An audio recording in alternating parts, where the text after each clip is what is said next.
Mr. Speaker, a CBC article published yesterday quoted St. John Finance Commissioner Kevin Fudge as saying the St. John residents will have to shoulder 100% of the city's property tax revenue increase.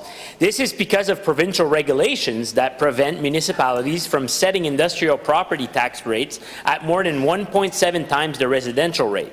This rule forces municipalities that lower residential taxes to offset rapidly rising assessments to also lower property tax rates for large industrial sites.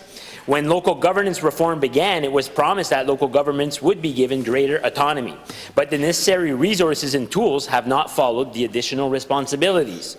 Will the Minister of Local Government remove this restriction that is preventing the City of St. John from raising the tax revenue from industry that is needed to fund vital public services?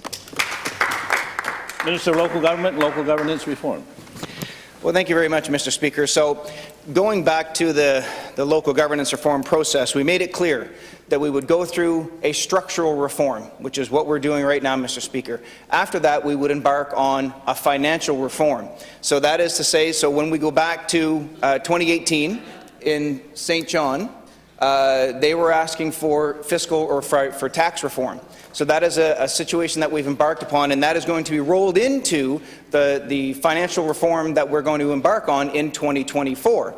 So when you look at what is happening in the market, so residential properties have seen the most growth in assessment compared to heavy industrial properties. So what you're seeing is that their market has been stagnant or at least not as aggressive in terms of the increase as the residential market. So that's why you're seeing a little bit of difference there. The City of St. John experienced the highest heavy industrial growth at $4.98 million, Mr. Speaker. So there is some— Prime Minister. Thank you. The Deputy to Kent North.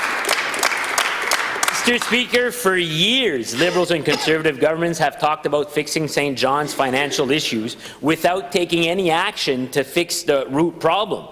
Enough is enough. It is time to give the City of St. John the power it needs to ensure all property owners are taxed fairly.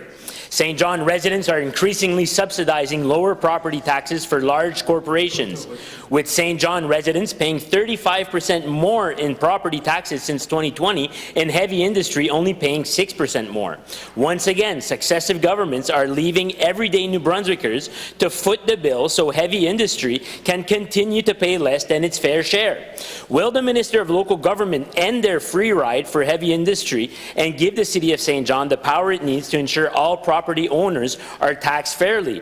Or if not, maybe he could tell us who's scratching his back. Minister of Local Government and Local Governance Reform. Thank you, Mr. Speaker. And I think that's a bit of the narrative today, because I think this is the third time that somebody on this side of the House has had to get up and say, I take great offense to that. There is absolutely no need for members opposite, especially the member opposite, and he knows better.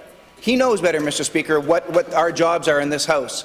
Now, it's one thing to hold a minister to account. It's quite another to try to insinuate that they're doing something that is beyond the pale, and that is not the case here at all, Mr. Speaker, and I do take great offense to that. At the end of the day, when you look at what we've done, we did a tax classification system, so that was a change that has come out of reform so far, but that financial reform is not finished yet. As a matter of fact, it hasn't even begun, and it will begin in 2024.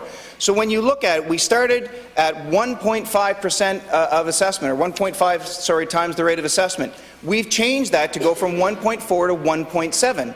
So what that allowed is for, if you wanted to, heavy industrial users or heavy industrial classifications to pay 1.7. Well, thank you, Mr.